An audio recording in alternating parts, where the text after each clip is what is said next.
Bird Award for the most inspirational Jet, and the 1992 winner is Dennis Bird. And as we come back with the kickoff of the second half that will carry through the end zone for the touchback, we are watching a piece of videotape from the halftime presentation of Steve Gutman, and let's take another listen. This is the reaction to the Dennis Bird Trophy. And his wife, Angela. That's Haley in her arms. And Ashton is also there. She was out kind of running around on her own.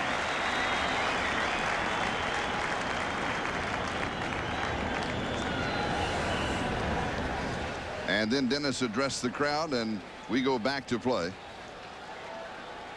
And it was a very moving moment here at halftime. And Elway opens with a play-action fake, has the pressure, and he comes off to Shannon Sharp. Going to pick up 3 to the 23. Mo Lewis makes the tackle. It'll be 2nd down and 7. And this is the trophy that we were talking about now, the Dennis Bird Award to the most inspirational Jet, and it will be in the locker room of the New York Jets. And that is the eagle that is on top, representing, of course, Dennis Bird, his interest in the wildlife. This is Shannon Sharp, who is the injured player. And now let's go back to Dennis Bird. I've been given the opportunity to thank many people, to thank my parents, my wife, and my children, and all the members of the Jets organization. But I haven't had the opportunity to stand before you and thank you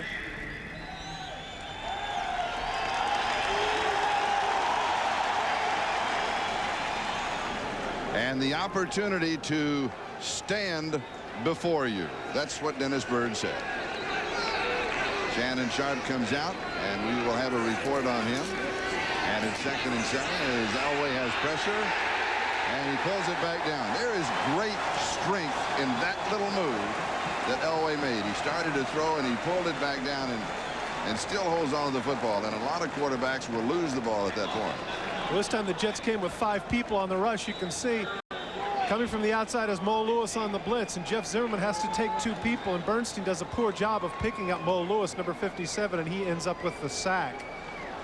And is back at the 16-yard line. And this is Shannon Sharp on the sideline. He came out under his own power. 3rd down and 14. Elway now from the shotgun. And we've got a flag, and they will stop the play. Russell Freeman, trying to get a head start, is looking at his man and starts to shuffle his feet. So that'll be 5 against the Broncos. False start. Offense. Number 68. Prior to the snap. 5-yard penalty. Remain 3rd down. Russell now has moved this year from left tackle to right tackle. Is that a big change? Well, it's a good change for the Denver Broncos, because you don't want a rookie free agent on the blind side of your quarterback, and that's what John Elway had in 1992. And he is a natural right tackle, and he feels much more comfortable there. In fact, the offensive line coach and the coaches in general made the expression that Freeman has improved immeasurably by going to the other side of the field. 3rd down and 19. Elway fires. This is Milburn coming out of the backfield to the 25. Makes a cut. He's to the 30. He's to the 40. The 50. Has a block down the sideline. Spins loose once again. Picks up another 3 or 4 more yards to the 39-yard line of New York. Eric Thomas finally makes the tackle. You live by the blitz, you die by the blitz. Here comes Marcus Turner on the blitz. He has Milburn man for man, and Elway's able to get it away. And Milburn, many feel is going to be the West Coast version of Dave Meggett. Good shake and bake there to lose Ronnie Lott. Cutting off, you watch the crushing block here by Russell on Brian Washington that enables Milburn to get some extra yardage. Milburn had been very flashy in the preseason. Right there you can see why they spent a 2nd-round pick on another Stanford grad. And the number 50, the Stanford connection, good for 50 yards from Elway to Milburn. And now Bernstein from the 39-yard line goes across the 35 to the 34. Marvin Washington with the tackle. So he picks up a quick 5, and it's going to be 2nd down and 5, and the Bronco offense is underway once again. Well, Pete Carroll took a chance there on that last play. I asked him yesterday, if you can't generate the requisite pass rush with just 4 people, you're going to have to come with some blitz. And he says, well, we'd rather not. But if that's what we have to do, then that's what we're going to do. Clearly in the first half, as witnessed by Elway's numbers, throwing for over 160 yards, they're getting no pressure on him. But sure enough, they go with the blitz, and they pay for it. And it is Rod Bernstein. Elway in the first half. 14 of 19, 162 yards, a touchdown, no interception. The report on Shannon Sharpe is just a leg cramp. So that is good news for the Denver Broncos. Spot the ball at the 32-yard line. Considering the guy, Sharpe comes back in. As I say, considering the guy's caught 7 balls already, yeah, that's right. very good He news. should have a leg cramp. That brings up a point. It is a very warm, humid day here in New York. We're on artificial surface. Giant Stadium holds the heat well. We may come into a conditioning factor in the second half. Here's the pitch to Melbourne. Melbourne around the left side. Shakes one tackler, picks up the first down, goes to the 25-yard line. Mo Lewis makes the tackle. Now, we're not that deep, and in preseason, you know, not that many of the starters played in the second half. Well, that could be a factor coming down, but it's not going to be for that man. You can see the temperature right there. Not, you know, it's a little bit short of 90 degrees, but I can tell you, you're absolutely right. On the AstroTurf, it's another 15 degrees above that. So you could be looking at close to 100 degrees on your body, and you're right. Plus the fact it's the first game of the season. Everybody's adrenaline is pumped up. Everybody's used to playing practice games at this point. So that, you're right. That could be a factor in the fourth quarter. Was your adrenaline pumped up this morning? Play action. Elway rolls right. He goes deep in the corner, has a man all alone, and it's incomplete. Bernstein drops it. You know what? You know what the case was there, Charlie? Too easy? Exactly. Bernstein was wide open, and he fell down trying to cushion the ball instead of just standing still and catching the football. He's on what they call a swing pattern or an out and up. Watch left of your screen. Here comes number 33. All alone, he gets lost as Elway goes to the right. Now watch as he tries to guide it into his arms. He relaxes, falls down, goes right through his arms. Oh, man. And I have been told, here as you look at Elway's reaction, one of the reasons that you have so much time is you visualize, I'm going to be on the front page of the New York Times tomorrow. Whoops, I dropped it. Oh, boy. There's certainly one that number 33 would like to have back. Oh, yes. Elway fires Melbourne and a reverse. Oh. He's to the... Oh, look at this. Another stutter step Look by. at He's going this. to score. Oh, oh. Oh, goodness. Oh. Maybe Bernstein knew that this was waiting in the wings and he wanted to drop the ball and let Melbourne score the Oh, touchdown. the moves in the middle of the field, the 360 by Double Deuce. Take a look at this. Once again, they come with a blitz from the inside. Milburn's the man. Look at that without looking. Knows the 360. Cuts to the outside lot. Can't get him. A little stutter step again. Gets to the corner of the end zone. Oh, man. John Elway, look at all of this. Oh, and all I had to do was throw it. Sure. The guy did everything else. Yeah, it's the Stanford connection once again. And now the extra point attempt.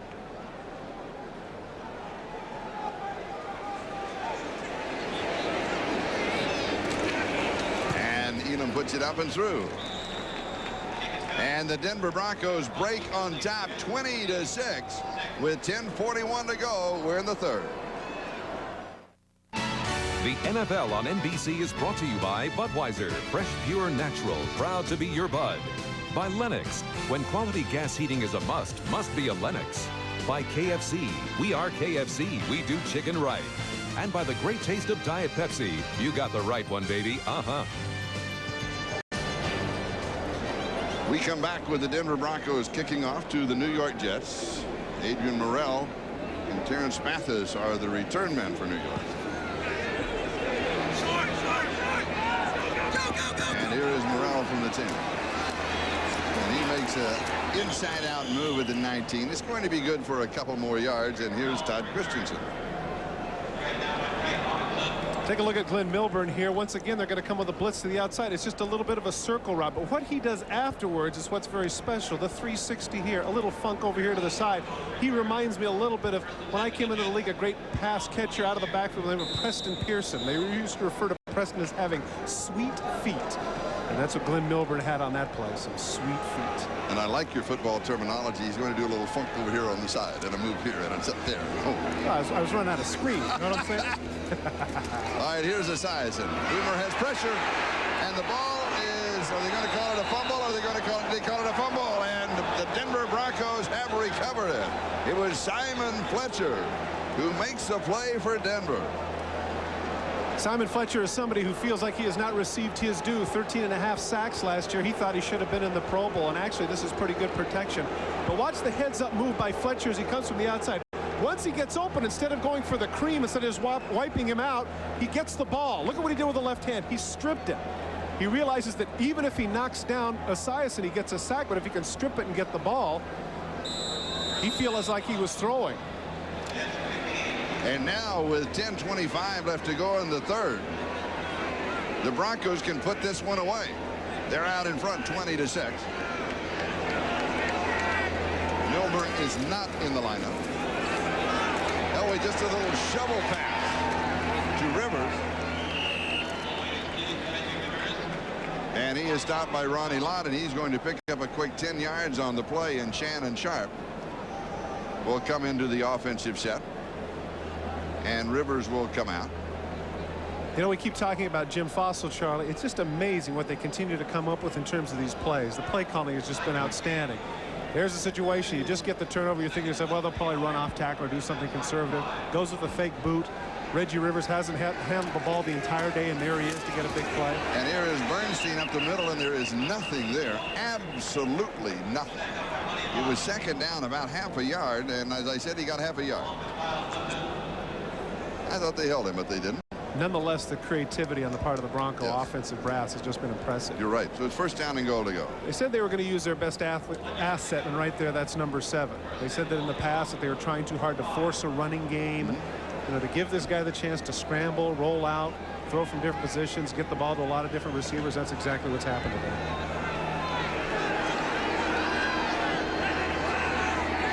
Bernstein, the remaining back, and he gets a call again.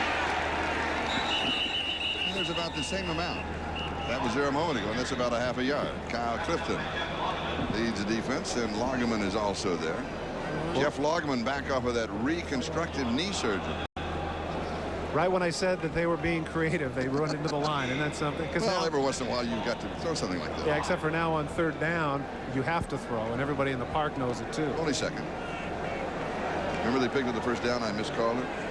Well, then if they go play action here, then it's a great call. How about It is. that? Oh yeah. And Milburn is the remaining back. And he is picked up. Oh, here comes Mo Lewis. And John Elway says no Mo and gets rid of him. To a man, the defensive people that I talked with said that this is the best player on their defensive unit. With people like Leonard Marshall, Ronnie Lott, and Brian Washington, that is saying a lot. Did Milburn miss the read? Is he supposed to, as the remaining back, pick him up? He went immediately to the left. Is he supposed to check for the blitz on the right side? That's what's called a hot route. You leave one man untouched, but that's not the right guy to leave untouched. Don't leave him untouched. He's supposed to be on the other side. Now it is third down and goal.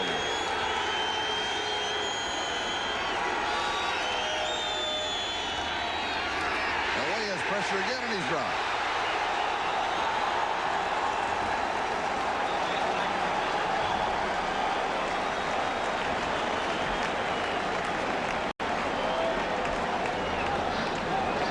Don Jones comes from the outside to make the sack. Once again, they come with the 5 rushes. Marcus Turner on the blitz. He gets picked up, but Jones goes all the way around Freeman to finally nail Elway. Excitement on the part of Don Jones, who really doesn't get that much playing time, but now they needed a pass rush, and they brought him in, and he's been outstanding here in the third quarter. And a 30-yard field goal attempt by Elam is up, and it is good. And so the Jet defense stands top. As Denver takes over at the 15, they hold them to a field goal. We'll be back with the kickoff in a moment. NFL doubleheader. First, Montana meets Moon when the Chiefs battle the Oilers. Then a rematch of last year's Super Bowl. Jim Kelly and the Buffalo Bills will be out for revenge when they battle Troy Aikman and the world champion Dallas Cowboys. The NFL on NBC next Sunday. This is Charlie Jones, Todd Christensen, Giant Stadium. Broncos up now 23-6 as they kick off. Adrian Morrell is the return man for the Jets. He slips one tackle, gives some more ground, and is in big trouble. He's not going to get around the corner as the Denver Broncos string him out. Charles Dimry finally takes him out of bounds. You have a total of 7 yards of return, matching the number of his quarterback. And don't forget tonight on NBC, eyewitness video at 7 o'clock Eastern time, followed by Living Alive at 9 o'clock. So stay with us all afternoon here on NBC and into the evening. And right now, the New York Jets will see if they can get back into this ball game. 2-to-1 in total yardage. You can see John Elway's thrown for nearly 250 of that. Ball on the 15-yard line, and here is the pitch to Blair Thomas. And he's going to go to the 17. Now the Jets are trapped in one situation, and that is the fact that they're down by a score of 23-6. And basically they are built around a running attack, and they want to run the ball and have ball control. But they've got to throw to get back in the ball game, because even though we're just past the midway point of the third quarter, they're going to start running out of time. Well, you're right, but at the same time, I guess they felt like they at least wanted to get their feet set with a 2-yard gain.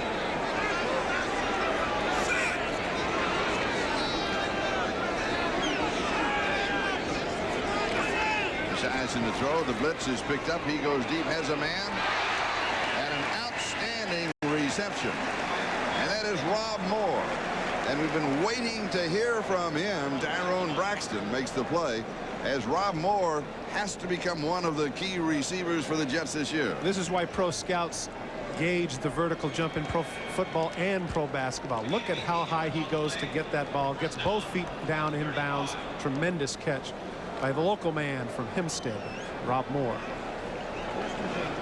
Remember last year he was telling us about his mother when he was in high school, and she dressed in what was in the mascot uniform, and was up and down the sideline. He kept bugging him. He said, "Get away, get away." "It's me." "Oh, it's my mother that's doing it."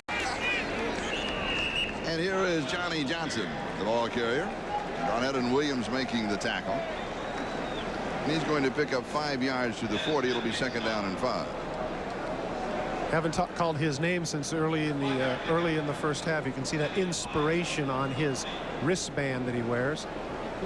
And you wonder, after leading the team and rushing for 3 years, how he could have been in the doghouse. But and that is what you were talking about, the word inspiration, down the tape on his wrist that Todd just mentioned. And it's second down and 5. Play action fake. Robert reverses. Oh, and he hits him. Good pass.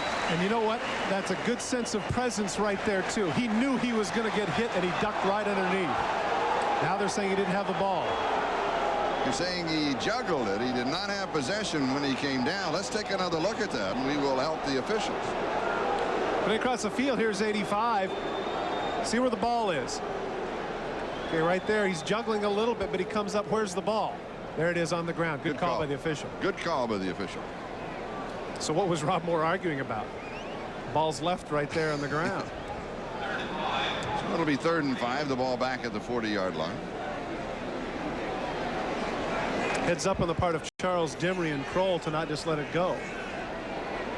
And he never had possession. That, of course, is in slow motion. The official comes from the side, though, and he can't see it. The body blocks it. Assassin, good protection, and this one is incomplete. He was looking for more deep, and he came back underneath the coverage to Chris Burkett.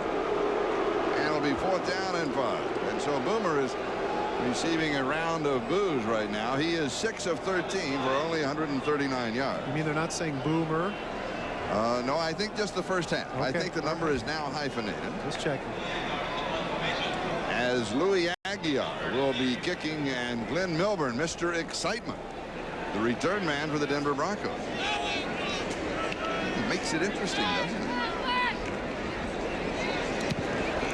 Good kick. A good leg. From the 6. Oh, what a head fake. Has another opening. Comes up the sideline. Needs one more block. Aguiar makes the play. Louis Aguiar, the kicker, saves the touchdown. Oh, when we come back, we'll take another look at that and the move. Mr. Excitement, I said, please don't say that. And then he puts this move on Marcus Turner, and there he goes. I tell you what, this guy is worth the price of exhibition, even if Frank Robinson did clip and got away with it. Look at the moves he puts down here, but give Louis Aguiar credit for a nice open field tackle.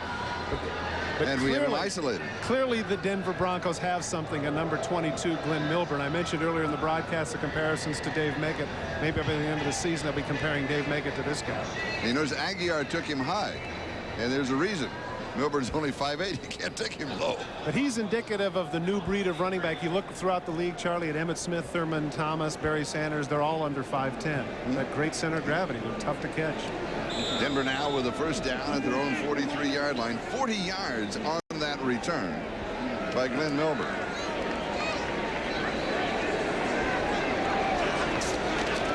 And Elway to throw on first down. Rolls a little. And the pass is complete. And this is to Reggie Johnson, the tight end, who was coming across, and he has a first down at the Jet 42-yard line, and a chance for you to check out the 10-minute ticker. Pittsburgh trying to get back in the game with the 49ers in the third quarter. Ooh, New England closing in on Buffalo. I like that quarterback, by the way. I think he's the real McCoy. Green Bay, they are for real. Phoenix trying to come back.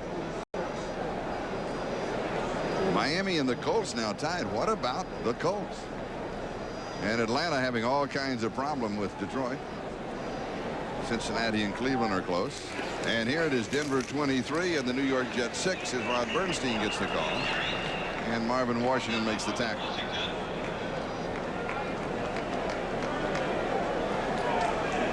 And mark it at the 41-yard line. It'll be second down and 9.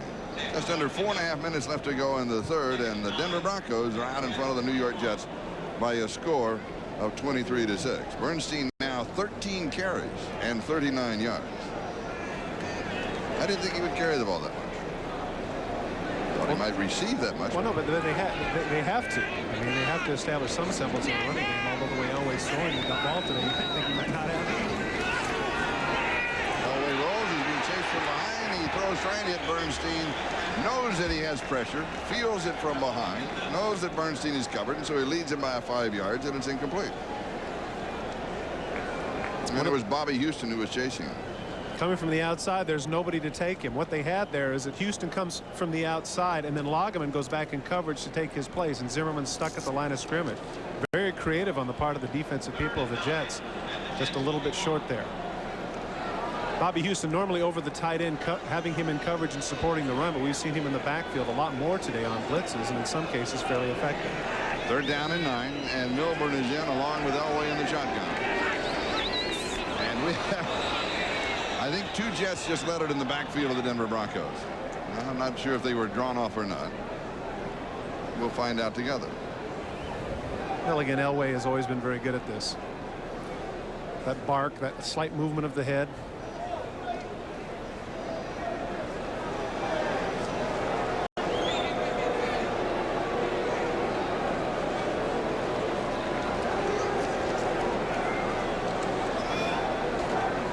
Encroachment, defense, 5-yard penalty, remain third down. And with the 5-yard penalty, it'll be third down and 4. From training camp on, they always teach defensive linemen to go off the ball, to react to the movement of the ball. But Elway's voice and that little bit of a hut, just enough to get people to jump. 4 wide receivers on third down and 4. And here is Milburn. Slips another tackle, has the first down. He goes to the 27-yard line. He picks up 9 yards rushing. Mo Lewis makes a tackle. Brian Washington had him dead to rights in the middle. It's a little bit of a trap play up the middle. Now watch number 48 is going to come from the right of your screen. He's got him. I mean, he just absolutely has him right here. I've got you. Well, I guess you don't. Just amazing the subtle moves that number 22 has in addition to the flashy ones, enabling them to get the first down. Let me tell you about number 22.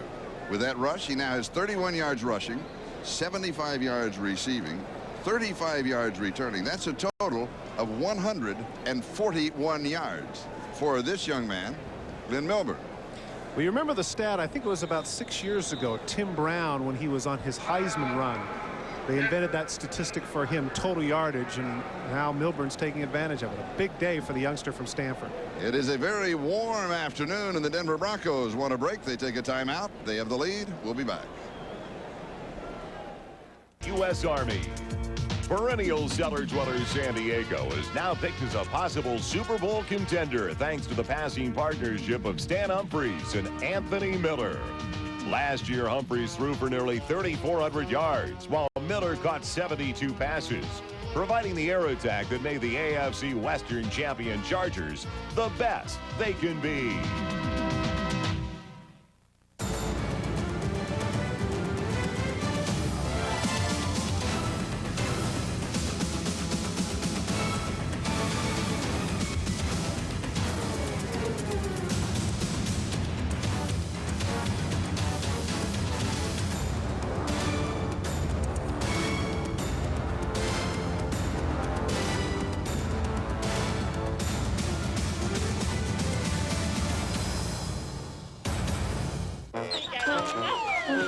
If this reminds you of the productivity in your office, get the copiers Buyers Lab gave their highest rating for uptime. Meet it and get productive. Dear Midas customers, some car repair shops advertise low prices, then hit you with hidden costs. But at Midas, we won't quote you a price until we diagnose the problem and explain our estimate.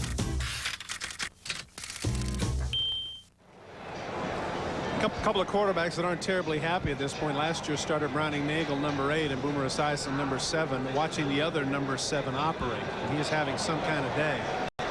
19 of 27, 264 and 2 touchdowns. The thing that's interesting about this, Charlie, is that John Elway has never been much of a percentage passer, but that's the design that Jim Fossil has for him this year. They're going to be a lot fewer incompletions. And it's a first down at the New York Jet 27-yard line. 3:10 left to go in the third. Robert Del Pino in the ball game, and he carries, and Leonard Marshall is there to collapse him. I believe that's the first time we've called his name today. Since the starting lineup. LT, and for the uninitiated, that's Lawrence Taylor, former teammate that LT of the New York Giants, said. I thought you were talking about Larry Thaxton. He said that Leonard Marshall looked good in green because he likes money. Yes. Well, who doesn't? I know. What does that mean? It'll be second down. And Elway to throw. Little swing, right side, pass is complete. And this is Del Pino who pulls it in. He is pulled down. For an update, let's go to Lamps in New York City. Chewing upset if they were to pull that off. That mean big? Immense? Immense monster. Oh, I know. My kids say humongous. Humongous, yes. Here's the blitz. Passes away, and it is incomplete. Arthur Marshall, the intended receiver, but John had pressure. Oh, who was that? Marcus Turner that was coming on the blitz? He had to throw it before he wanted to. Oh, did he ever? Watch number 23 is going to come from the left of your screen, right between the guard and tackle. That's Marcus Turner, right in his face. He throws it before he wants to. You can see the receiver hasn't even turned around to look. Is there somebody responsible to pick him up? No, once again, it's a situation where they came with 7 people, and they're man for man. And you only have 6 more? Correct. All right, here's the field goal attempt. This will be the 4th of the afternoon for Elam. From the 32, an attempt of 42 yards, and it is good. And Jason Elam is now 4 of 4. And the Denver Broncos have stretched their lead to 20 points. They're now out in front by a score of 26-6. Next Sunday, NBC Sports presents an action-packed doubleheader. We'll start it all at 12:30 Eastern Time with NFL Live. And most of you to see the Kansas City-Houston game. Oh, that's a good one. We'll have to watch part of that. We'll be in Denver, of course, for the second half of the doubleheader. San Diego Chargers and the Denver Broncos. That is another good one, as is the Jets at Miami and Buffalo at Dallas. So we have a full plate next Sunday, and we'd like you to sit down and share it with us. Good-looking games. Oh, yeah. I like that. I do, too. Good-looking group there. Yeah, I like our game, too. San Diego at Denver. Chargers play Seattle later on this afternoon. Well, it's the back-to-back AFC West champions. Mm-hmm. Denver 91, yeah. 92. Yeah.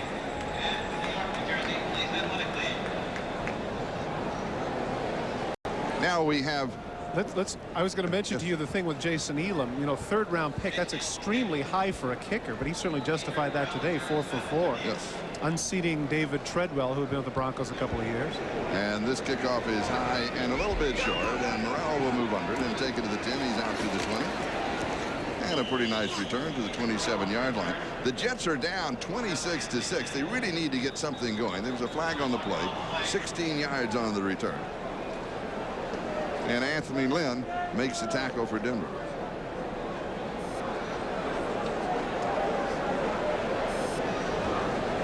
So it has been the kicking of Jason Elam, the passing of John Elway, and I think the stardom of Glenn Milburn that we have seen this afternoon. Offside, kicking team, penalty decline, 1st down.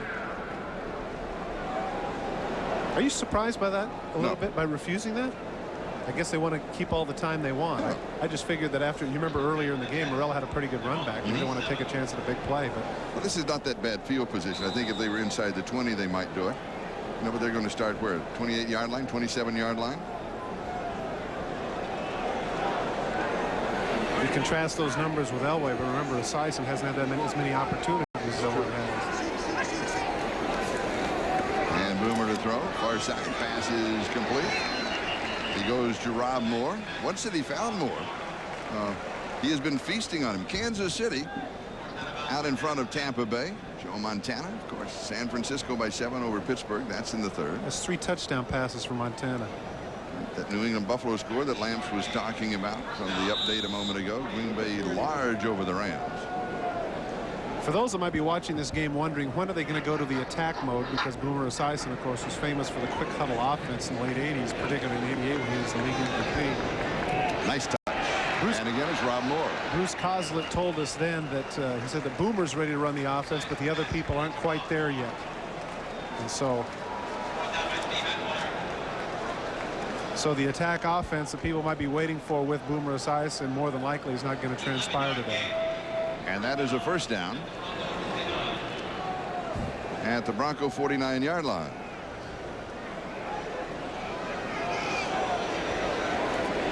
.45 seconds and counting. That is the time remaining in the 3rd. Little play action, doesn't fool anybody. Goes deep, has a man. It's Moore, pulls it in. Rob Moore. They just need more time to get it to this great receiver. Well, again, the Denver Broncos have to be careful that they're taking things a little bit for granted now that they're up by 20 points, and Rob Moore once again shows that tremendous leaping ability and athleticism in coming down with the ball. He's going to land on his elbow here, and that's what's hurting him. Just a little bit of a post pattern here, playing him to too far to the outside is Charles Dimry, and now Boomer lays it right. Watch how he lands. Bang, right on that left elbow. That's got to hurt. And Rob Moore, that is his 4th reception in the ballgame for a total of 85 yards receiving, matching his number and doing it very quickly. The other thing, too, is he might have the wind knocked out of him because he landed on the ball. And there is no give on the AstroTurf. No. Somebody once asked me, he said, what is it like to fall on the AstroTurf? And I said, if you really want to know, go out on your driveway, jump up, and fall down on the concrete, and that'll give you a pretty good idea. You know, it's interesting you'd say that, because there were games where I was a special teams player. I'd snap for punts and maybe fall down, I don't know, maybe 5-6 times tops the entire game. I'd be sore for a week. It's amazing. You're absolutely right. There's nothing terribly natural about that. And fortunately for the Jets, Moore just got the wind knocked out of him. I'm sure his left elbow's a little bit sore, too. And, of course, there are those in the New York area very familiar with this young man's summer camp with the youngsters, where not only athleticism, but also reading and the books and the intellect is approached. He's one of the special ones. He truly is. Well, the Jets might be second-guessing themselves that they didn't do this a little bit earlier in the game. The advantage that they have offensively over the Broncos is the cornerbacks for Denver are both under 6 feet tall, and Burkett and Rob Moore are 6'3" and 6'4" respectively. So now at the 6-yard line, it is 1st down and goal to go. The Denver defense has not given up a touchdown this season. Notice that? You get that stat? Yeah, I got it. And here is Brad Baxter. And that will take us all the way. You got it. The season's 3/4 long. Of Give course. me a break. We'll be back after these messages from your local station. 6:30.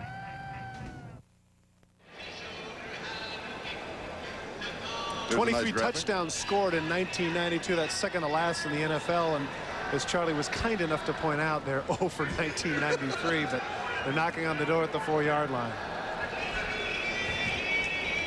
You've been doing too much baseball. I like that. You know, that's just outside. All right, the ball's at the 4-yard line. It is second down and goal to go. Baxter is the remaining back. And Esiason wants time. He was down to 1 second on the play clock, and he's staring it dead in the face. What I don't understand, too, at this point, Charlie, is that you're on the 4-yard line. Clearly, you want to give people the impression that you might run or pass. Why go with a 2 tight end offense down here? Spread things out a little bit. Coslet, as you noticed, said, yes, that's a good call. And what he was saying, not for taking the time, but the fact he looked up and he saw the 1 second, he said, yeah, good, okay. Well, that's a good decision because you don't want to go to the 9-yard line. 4-yard line, you have so many more options. Play action pass, run off tackle, jump over the top, bootleg. A lot more things you can do at 4-yard line. And we talked about the heat. As we pan down the bench of the New York Jets. Tough to have that dark green shirt on today. You know how a lot of the teams wear the white at home? Played a game in Los Angeles, 1988, and I thought we were going to have the white jerseys. It's 108 degrees. It was 123 on the floor. We had to wear black. Well, yes, that's part of the macho. We had a player on the team who was 18 pounds.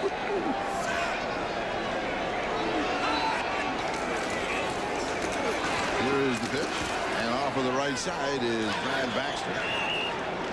And there's nothing there. And it's going to be third down and goal to go. And I think we're in a 4-down situation. The Jets in the fourth quarter down 26-6, trailing by 20. Another field goal is not going to do anything. Well, and I think, too, that's the reason why Bruce Coslet, normally, very innovative, would have run a play like that, saying, hey, look, we got 2 more plays. We'll give it another shot.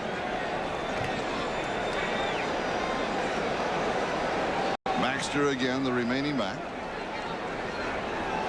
Moore is in the slot on the left side. And Esiason has pressure right up the middle. And it is incomplete. Mitchell, the intended receiver. Is that Mecklenburg coming up the middle? That was Dave Wyman who came up the middle. Mecklenburg was on the coverage. Now I get a chance to tell my Wyman story that I didn't get a chance to in the second quarter. And there's a man who, an article in the paper referred to him as ordinary. Watch number 57 come up in the middle of your screen, right in Esiason's face, forcing him to throw it sooner than he wanted to. And Mecklenburg with the inner ear problem not bothering him, which is good news. Not at all. But Wyman, outstanding job in Seattle, and now he's been asked to replace Michael Brooks. He's playing some good football for the Broncos. And as we suspected, a situation 4-down territory, trailing 20-6, so they'll go for it. Esiason, little swing right side. Oh, no. Blair Thomas cannot regain his balance. His momentum takes him out at the 1. The Denver Broncos hold. They take over on downs, and their record is still clean. In 1993, they have not allowed a touchdown. Tyrone Braxton, number 34, is going to come on the blitz. Watch him from the left of your screen. Here he comes. He goes to the right guy, the blitz guy. There's all he has to do is walk into the end zone, and he can't stay in bounds. Frustrating for the Jets. The Broncos take over. The NFL on NBC is brought to you by Mazda. Mazda, it just feels right. By Castrol Syntec, the synthetic oil that protects in ways other oils can't. By Goodyear, #1 in tires. And by Allied Signals Fram filters. You can pay a little now or a lot later. Denver takes over on downs. They have still shut out the Jets from the end zone. They have allowed the 2 field goals at 22 and 43 yards there at their own 2-yard line. And we'll have flags, and they'll bring this one back.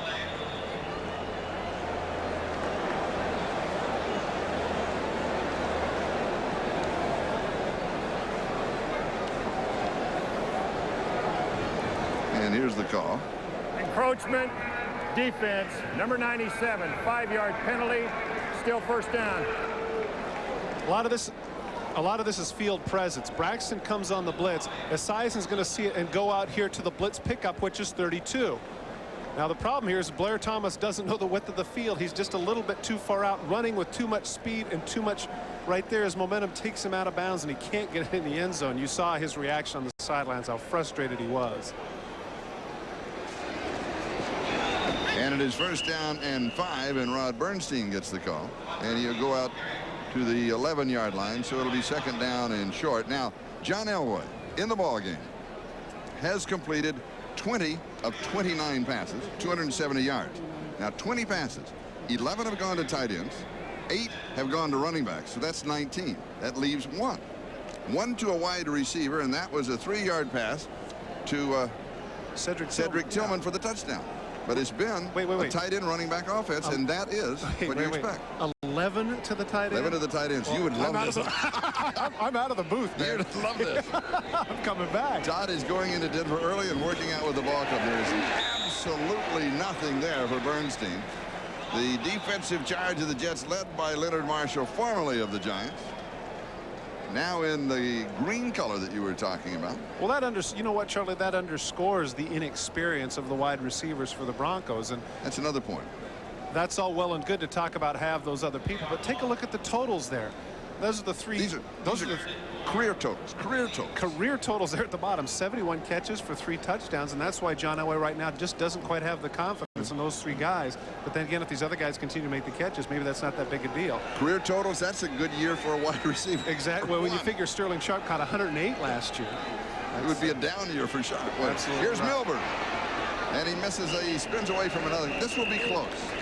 He made kind of a low spinning move, forced the Jet to hit him on the helmet. Tried to stay underneath him, couldn't quite pick it up. Is that Marvin Jones? That makes the play for New York. And so Tom Ruin is in to kick. Did you say Marvin Jones? I did say. That's the first we've seen of him, isn't it? Yes. Rookie #1 draft choice. He may have been in there in some of the pilots, but I think that's his first individual play that we have seen. There's Mathis is the return man. Not that good a kick. Fair catch is called for, and he will take it at the 47 or 48-yard line. We'll step aside. The Broncos lead it 26-6. Football's greatest rivalries is renewed when the 7th-ranked Fighting Irish battle Michigan State. Notre Dame football is home on NBC. When we talked with Wade Phillips yesterday, I asked him, is tomorrow, that being today, of course, is that a special day for you? And he kind of said, no, but yes, because it truly is. And of course, will be even more special if they hold on to the victory. They lead by 20 points. You know what? I think that's baloney, because anybody that saw the press conference they had in Denver when they announced him as head coach, do you remember his reaction? Oh, yeah. Yes! Yeah, come on. Don't tell me he wasn't excited. Okay, Boomer. Pass is complete. And this is Terrence Matthews. He picks up the first down as we go to New York and Lance. Well, down the middle, this time for 27 yards. And that snapped a 10-10 tie in Indianapolis, has put the Dolphins on top 17-10. Back to you, Charlie. And in the meantime, Rob Moore continues gone over 100 yards now in receiving. And I'm sure that tomorrow when people get second guess, they're going to ask, why did they run this offense earlier? And here is Esiason again, and he drops it off underneath. The pass is complete, and all of a sudden, the Jets offense has caught fire. This is Johnny Johnson, who was acquired from Phoenix. Darrell Hall with the tackle. And now the hurry-up offense of the New York Jets. And Esiason is right at home in this offense. And here's the give to Johnson. He's going to lean for the first down. Let's see if he gets it.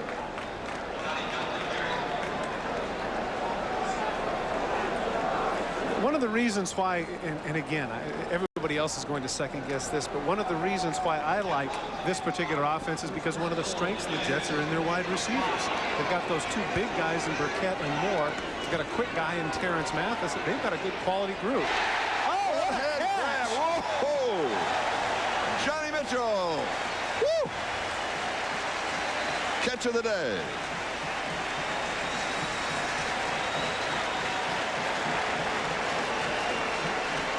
6'3", 245, runs a 4.5 40. This is why they like him. Look at the one-handed grab that he has here. Look at this. Lilo Lang, that's actually great coverage. He actually gets his elbow on the football, and Mitchell's still able to hang on. What a catch. And the quick drive by the Jets. Blanchard to attempt the point after. And it is good as he splits the middle. And all of a sudden, the Jets are climbing back into it, 26-13. Buster NFL doubleheader. First, Montana meets Moon when the Chiefs battle the Oilers. Then a rematch of last year's Super Bowl. Jim Kelly and the Buffalo Bills will be out for revenge when they battle Troy Aikman and the world champion Dallas Cowboys. The NFL on NBC next Sunday. We're back at Giants Stadium, and the New York Jets will be kicking off to the Denver Broncos. They have cut the margin in half, 26-13, and 10:37 left in the ballgame. And here is Derek Russell on the return, and he pops it loose. He's to the 30, up the sideline, and then out of bounds. Good return for the Denver Broncos. Let's go back to that last touchdown. 30 yards on that return you just witnessed. Tremendous release by Mitchell is going to be coming right at you. He gets by Dennis Smith. And look, again, Lilo Lang, the good coverage. And you know what's most impressive about this? No tackified gloves. Wow. Oh, that is right. A barehanded catch. Gee, in 1993, I can't believe it. Good call. Thank you. You're welcome. All right, Denver now. Just shy of their own 39-yard line.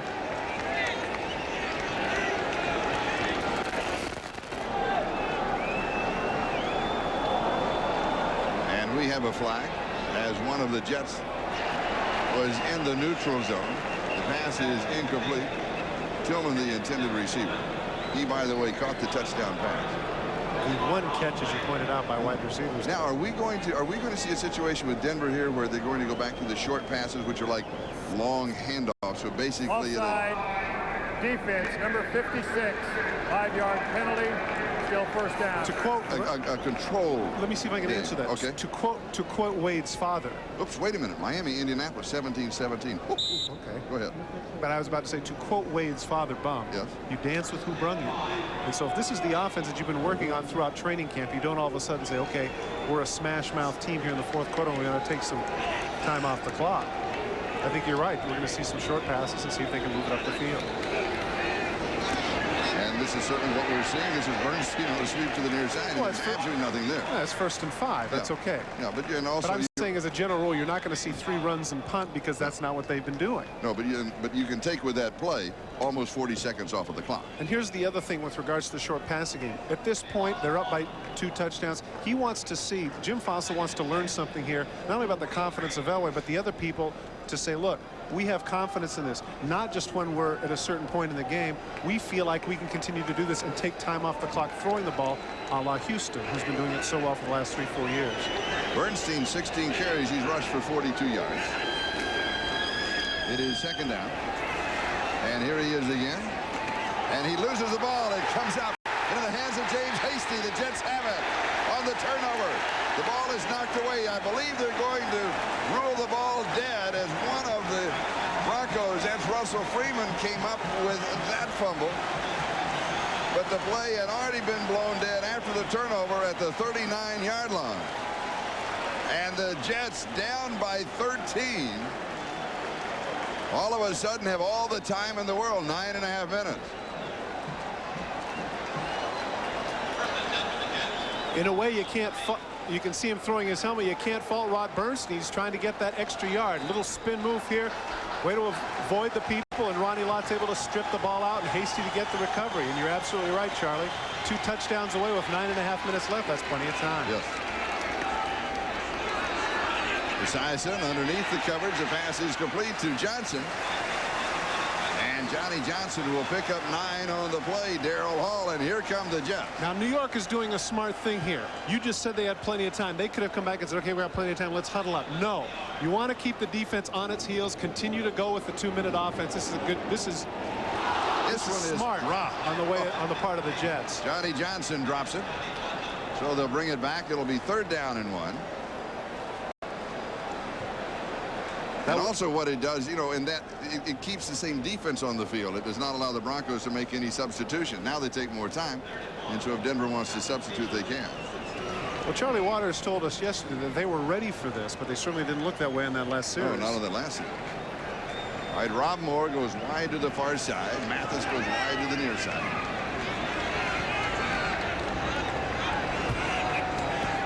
3rd down and 1.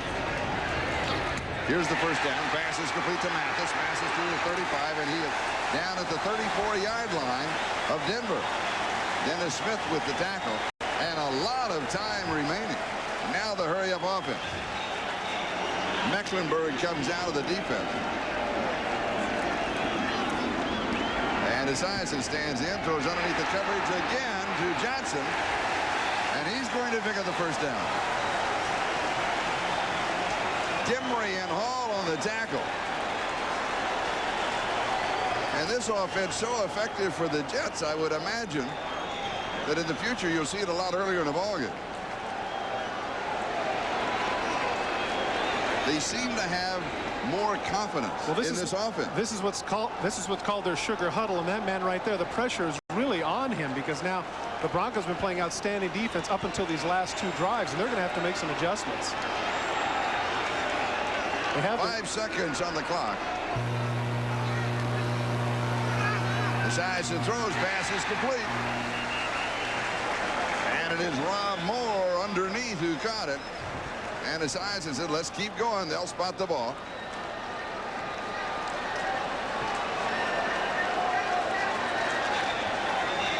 So it is 2nd down and 4. Little swing to the near side, a reverse move by Mitchell. And he will go to the 15. He's still a yard shy of the first down.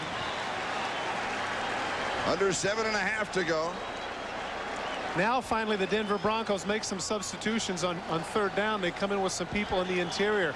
I don't know, but they don't have to wait. The Jets don't have to wait for the substitutions. He is sacked. And that was one of the people that just came in, Charlie. Willie Oshinen out of Villanova is the man who got the sack. He wanted to go to Mathis, and he looked at Mathis, and he had a defender draped all over him. But what I don't understand here, Charlie, is you got 3rd and 1. Why are you fading back to pass? Why you've got over 7 minutes. Hand the ball off, get the first down, and work at it. Now that they're sacked, they come up 4th and 7, and as you said earlier, it's a 4-down situation. They trail by 13. And officially, we have Esiason now 19 of 27, just over 300 yards. We have him at 303.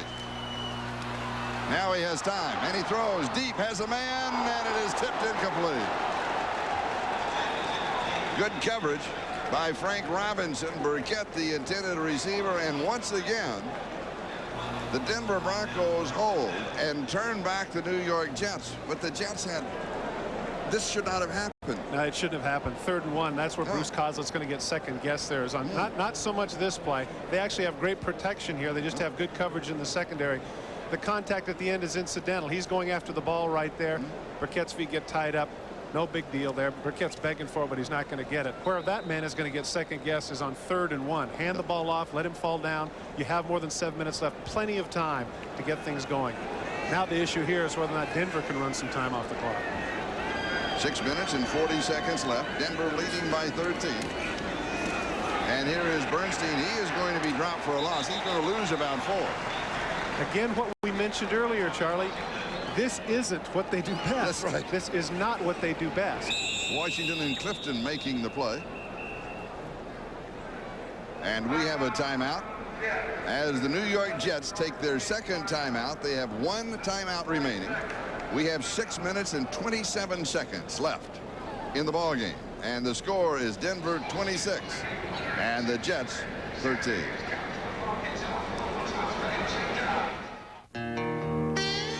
Trucks are a spiritual thing to me. Something you can depend on. It's just like, my best friend, I guess you might say. Out on the ranch is where I'm at, and that's where I want the truck to work for me. I need a truck that's rough like I am. Introducing the all-new Mazda truck with a 4-liter V6 and a soul to match. The new Mazda truck. Saddle up and let's go dancing. Mazda, it just feels right. Athlete's foot. Many types of fungus cause it. To cure it all, you've got to kill it all. Today, there's broad-spectrum Lotrimin AF. It kills all types of athlete's foot fungus. Lotrimin AF, the cure that gets it all. This is hydroplaning in less than an inch of water, and they're being pulled by Goodyear all-season AquaTread radials. AquaTread's deep groove design channels water away as you drive for outstanding traction. Hydroplaning, AquaTreading. Think about it. I got a new taste that's pure delight. New Broncos sour cream and onion light. That's right. Rich sour cream and tangy onion. Mmm, that taste is really something because the dip is in the chips, so delicious on your lips. Look, compare Pringles to regular chips. Pringles have less fat and they're less greasy too. The proof's in front of you. So grab a bunch of this, not that, and get a whole lot of taste and less of the fat. New Broncos sour cream and onion light. That's right. Once you pop, you, and you can't stop. Hey, John Larroquette. What? 23 million people saw your show, pal. Really? Yeah, the critics love it. So Tuesday's your big premiere. I know. The bad news, it's on the same time as Roseanne. The good news, Tuesday, Roseanne's a repeat. Say it again. Roseanne's a repeat, and Larroquette's all new. That's right. The John Larroquette Show premieres Tuesday at 9, 8 Central on NBC. This is Charlie Jones and Todd Christensen with 6:27 left to go in the ballgame. Denver with 2 timeouts remaining. The Jets have 1. And as you saw, 6:27, the time left in the ballgame. Elway gives off to Delpino, and he is going to lose some more yards back to the 16-yard line where it's going to be 3rd down. I do want to mention this. The officials... The Jets just used their last timeout. Jets used their last timeout. The officials have had an excellent ball game. They really have had a good, well-officiated ball game. They have kept it moving. I think the penalties that they have called have been excellent. The ones that they did not call were also good non-calls. I think they should be complimented because we haven't noticed them, and that, of course, is the key to good officiating. Gary Lane and his crew, I'm sure, thank you for that. But right now, the onus is upon that man, Pete Carroll, to get a play here set up to where if they can get the ball back in good field position. You don't want the Broncos to gain 12 yards, punt it out. Right here, this is where you actually get some of the first downs, if you follow me. If they can hold him here and make him kick from around the 15 or 20-yard line as opposed to kicking out of the 28 or 30, that's going to benefit the offense. And those are all the things that have to be going through Pete Carroll's head. One of the young Turks, by the way, along with Charlie Waters on the other side of the ball, the defensive coordinator, potential head coaches. And you saw the scores going by on the 10-minute ticker, keeping you updated on what is going on around the National Football League. Again, the Broncos staying on the ground. Here's Milburn, and this is going to come up 10 yards shy of the first down. So in reality, what they were doing is just working on the clock, running some more time down. Now let's take a look. For those at home that really follow the game closely, take a look at the center and how long he will take. It's 30 seconds on the clock and running. How much that he's going to take off the clock, because a lot of times guys just go out to kick and they don't keep track of that sort of thing, and they can bleed some time. And it appears right here that the special teams cognoscenti of the Broncos are well aware of that. They're going to take it all the way down before they kick. Now with 15 seconds and counting, what number is Cognoscenti wearing today? He's wearing number 9. There it is. That's what I ate last night. I had some prosciutto and Cognoscenti. Cognoscenti. Here comes pressure, and he gets away. Good kick. High. Good hang time. Fair catch call for. And then accepted by Terrence Mathis. Don't forget, next week here on NBC, we've got a doubleheader for you. Most of you to see Joe Montana and the Kansas City Chiefs. They take on the Houston Oilers, and that will be a great matchup. The key game in the second half of the doubleheader, regardless of what anybody else says, is San Diego at Denver, because that's where Todd and Charlie are going to be. I was going to say that whole Super Bowl game again. Who cares? No, that's right. Buffalo and Dallas, of course, that'll be a great one, and the Jets against Miami, and that also could be very interesting. Excellent ball games next week. Really good. And Don Shula, of course, on his quest. He needs 7. Now, it's this interesting. George Hallis. Let me finish that. Okay, sure. Yeah, it's your turn. What I was just going to say is we're looking at the comparison between Elway and Esiason, and just two series ago, there was no comparison. Boomer all of a sudden got back into the stats. Pass is complete, and it's that man again. Rob Moore will get his total yardage. He is well over 100 yards. And I believe they all came in the second half. Would you say that? Yeah, you know, it's all well and good to talk about distributing the ball to different people, but, you know, if you've got a hot hand, go to him. And right now, it doesn't seem like the Denver Broncos can cover Rob Moore. And there it is, 7 receptions, 124 yards. As promised, the numbers of Rob Moore. And Esiason back again. And he throws across the middle. The pass is complete. This is Burkett. He's got the first down as he was falling down with the reception. No timeouts remaining, but still, that's a lot of time on the clock when you can control your own destiny. But you can when you're in offense. You cannot control the clock when you're in defense and out of timeout. Here's the size of lots of time. Throws deep, knocked away. Good defensive play by Steve Atwater. And so the Razorback from the University of Arkansas comes through for the Denver Broncos. Mathis, the intended receiver. I think Denver really needed that play. And yes. The reason I say that is it seemed like it was just unstoppable down the field up to that point. The Jets continue to complete passes, continue to march down on them. The Broncos needed something for their psyche to bat it away. And the that's old exactly momentum stopper. Yes. Second down and 10. Former Pro Bowl safety for the Dallas Cowboys there, Charlie Waters. Elevated to defensive coordinator this year after being the defensive backs coach. Little swing, left side pass is complete to Thomas. And he's going to pick up about 7 yards on the play. It'll be third down and short. Lilo Lang with the tackle. And again, the hurry-up offense, the no-huddle offense, the 2-minute offense. Might not be a bad idea for a trap play here. They've got the 407, which means there are no linebackers, but guess not. Little swing right side Thomas, and he is met along the sideline by Demery. And Charles makes the play for Denver, and he's still going to be a couple short. Once again, it's the idea of field presence here. You know, he has to know where he is on the field and when to turn up. He was so close to the sidelines, he had no choice but to go out of bounds, because if he could have faced up, Demery's only 185. He'd had a chance to run him over and get the first down. Garnett comes in on defense. Oshiden comes out. And here is straight power up the middle by Blair Thomas. And it's going to be close. You know what? I know that people are going to say, down. You got to be kidding. I like that call. I really do. Excellent call on the part of Bruce Cosett. Everybody's backpedaling. They can get that 3 yards is exactly what happened. Heads up call and a gutsy one on the part of Bruce Cosett. And it's a first down. And we're 3.5 minutes away from the gun at the end of the game. And the Jets are down by 13. Esiason almost pulled down from behind on one-hand grab by Johnson. The Broncos say there's a fumble at the end of the play. The officials have not signaled a change of possession. Although Denver is tied on the field, they say no. The Jets hold on to the football. Well, there was a case where Johnny Johnson should have been struggling. Not only do they not need the extra yard, it's the time factor. When you're up there moving around, that's 5-6 seconds that you're taking away from the time. You should have been doing that. Go down and get back to the huddle. Second down and 4.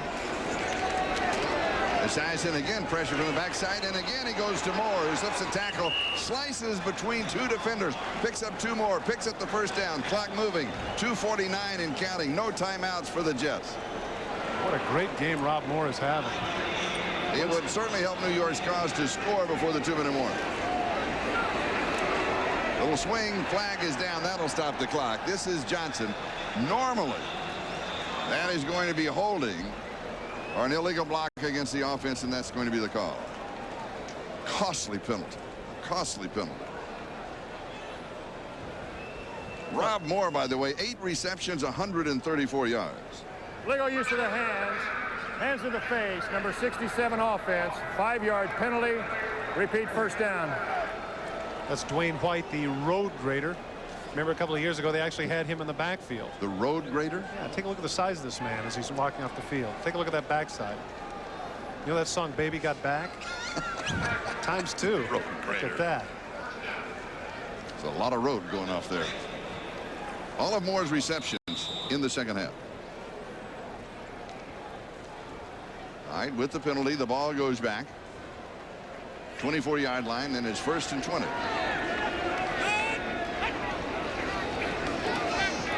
Esiason dumps it over the middle to Johnson once again. He's going to get about 10 of it back. It's going to be second down and 10, just inside the 15. Atwater with the tackle. And now the Jets not only playing against the Broncos, they are playing against the numbers, against the clock. Well, definitely if they score here, they'll have to go with the onside kick. Oh, yeah. Here is Johnson. He comes back. Breaks a couple of tackles. He's going to lean to the 6. Same situation now. They're not going to have to get anything before the 2-minute warning. And that's, I'm surprised that at some point during this drive, Boomer didn't spike it. But again, he's been moving them down there, so you got to give him credit. When we come back, 6 yards away from 20 points. You're on the set.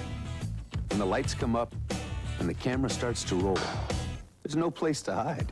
And even one flake of dandruff, even one, can ruin it all. That's why I use Head & Shoulders. You know, it's even better than it was just a couple of years ago. Today's Head & Shoulders gets to 10 times more of the places dandruff starts. Put it to the test.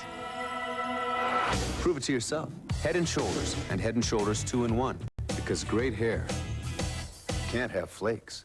This simple outside says inside you'll find a lasting commitment to performance. The Intel 486DX2 processor, power for today's hottest software, and the Intel Pentium processor for the next generation of compatible power. That's Intel, the computer inside.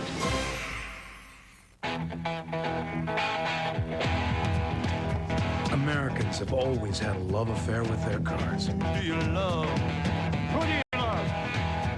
Yeah, who do you love? And when it comes to plugs and filters, we guarantee to keep that spark going for a long, long time. Who do you love? Do you love? Yeah, who do you love? I'm with you. I got it. We are back. We slipped back on you, and here is the situation. 2 minutes to go. The Broncos are up by 13, 26-13, and the Jets have the ball at the Denver 6-yard line, and they are out of timeouts, and they have squandered a couple of previous opportunities deep in Denver territory. But now they need to capitalize immediately with a touchdown and onside kick, and then see if they can really get back in the ballgame. And it is third down. Couple to go for a first down. To pick that up en route if they need it. End zone incomplete. Johnny Mitchell, the intended receiver. So now it is 4th down and 2. The ball at the 6-yard line. So the whole ball game from the Jets standpoint could well come down just to this play. Now, do you pick up the first down or you go to the end zone? You huddle here. Why are they going with the quick huddle? Little timing pattern in the corner. Rob Moore, does he hold on? Yes, he does. That's Did you see that? Hit it to his shoulder. What a catch. What a catch by Rob Moore.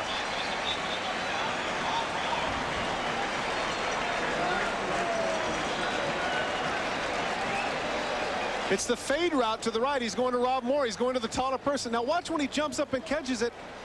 Robinson will knock it out. Look at that. He pins it to his shoulder pad. What a great catch. Nice concentration on the part of Rob Moore. His 9th catch of the day. For 140 yards and the touchdown and the extra point by Blanchard is good.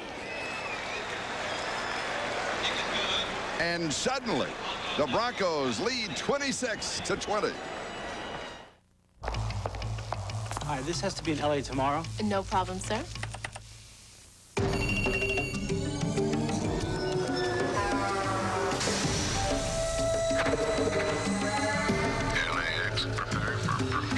With express mail from the Postal Service, you're never left in the dark. Yes, your package is in LA and will be delivered. Morning. From just $9.95, we track, we trace, we deliver for you. Saw the fatigue on the face of Rob Moore, and justifiably so. As Charlie mentioned, 9 catches, 140 yards. The most significant of the day is right here, the fade route. Frank Robinson, really not bad coverage. Double catches it once, now twice. Pins it to the shoulder pad. Good concentration on the part of Boomer Esiason. He knows right where he's going to go. Nice soft touch. Where is it? Hands on hips. Yeah, he's got it. Okay, now we're within a touchdown. Kyle's looked pretty impassive, though. A little bit of a fist. Now he knows we're a onside kick away from having a shot at this. 140 and 1. All of those numbers coming in the second half. Now we're set up for the onside kick. Must go 10 yards unless touched by a defender. And the ball is loose. The Broncos say they have it. And now there's a scramble going on underneath. You never know. It's a strength test. You never know. And now you do know. Denver has the ball. They need only to run out the clock. I say that only because there are times when I remember one time I took the ball away from a guy in a pile up and got the ball. So you never know underneath what's going on. That's what's known as the suicide onside. Going underneath, everybody expected him to go to the side, and the ball came loose for a short period of time, but the Broncos were on top of it. Take a look at the 10-minute ticker. Our thanks to our spotters, Mike Alber and Frank Zerkowski. Jim McLaughlin, our statistician, along with Ron Zipkowski. Thank you, gentlemen. It's been a great afternoon. Was it Rod Bernstein? They had the hands team up there. And Bernstein is the man who recovered the fumble. How ironic. The onside kick. How ironic, because he was the one that fumbled in the first place. Reggie Johnson right there can't come up with the ball. The ball is loose. Look at that. It falls right to Bernstein. He actually had his feet up in the air, and he was airborne, and the ball was right underneath him. Big recovery for the Broncos now. And now Denver just needing to run out the clock. The Jets cannot stop the clock. 1:49 time remaining. Now be sure to stay tuned with us after the game. We have the Head and Shoulders NFL Live post-game report. And time permitting, we're going to try to sneak in the conclusion of the Miami-Indiana game. And the Colts now leading. Are you ready for this? Leading by 3, and they are late in the fourth quarter. And Jim Lampley, Mike Ditka, O.J. Simpson will be updating all the scores and highlights from around the NFL on this opening day. And that's immediately following this game. And now we simply have to run out the clock. And the Denver Broncos, for a moment in the second half, looked as if they had this one in their back pocket. And Boomer Esiason, now throwing for 365 yards, almost stole it out of their pocket. I would say that those that came to watch the 2 number 7s got their money. They certainly did. Both played very well. And we saw that beautiful new Stanford connection between John Elway and the rookie Glenn Milburn, who is one of the most exciting young ball players to step into the NFL in many seasons. Well, let's make a point here about Boomer as we see his numbers. You know, last year he took a lot of abuse from the press and from a lot of people around the league saying that he just didn't have it anymore, that his arm was shot and he was getting old before his time. When you have those kind of numbers against the Denver defense, I'd have to say that he's definitely back. And look at that, 30 of 38. First half, 6 of 10. You know, so he came through with a big second half. They had a couple of opportunities, were not able to convert deep in Denver territory. And the Broncos hold on for this one. Good ball game to open it up. The Denver Broncos have their first victory of the season. And I do like the new offense that John Elway is operating for Wade Phillips. And things look good for Costa. They were worried about their offense. They got the offense going for the Jets in the second half. And the final once again, Denver 26 and the New York Jets 20. Don't go away. It's a promise. We'll be back.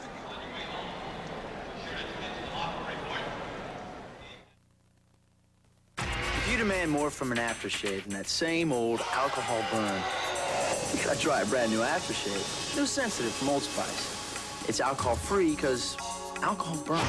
That's why they took it out and put these new cooling sensates in. For real refreshment to go with that great scent. It's proof aftershave doesn't have to hurt to work. So use New Sensitive, or you might get burned.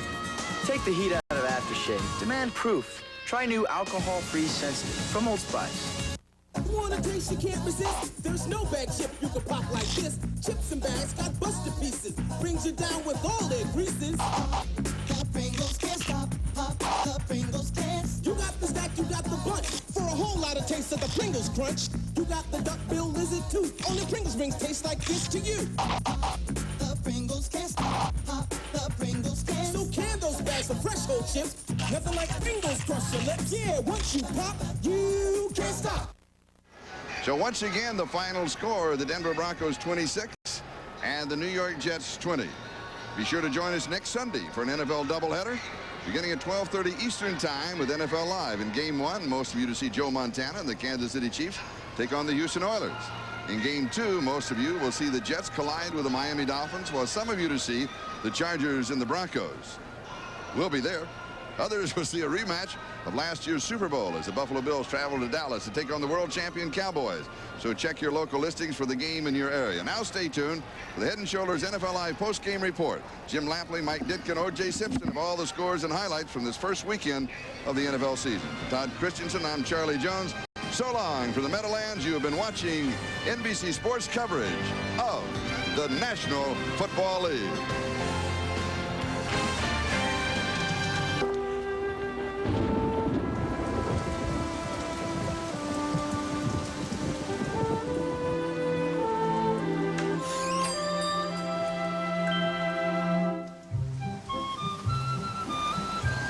You guys want to ride?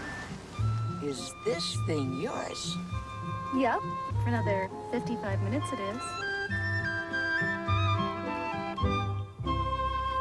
The official World Youth Day video, now at any Front Range Safeway store.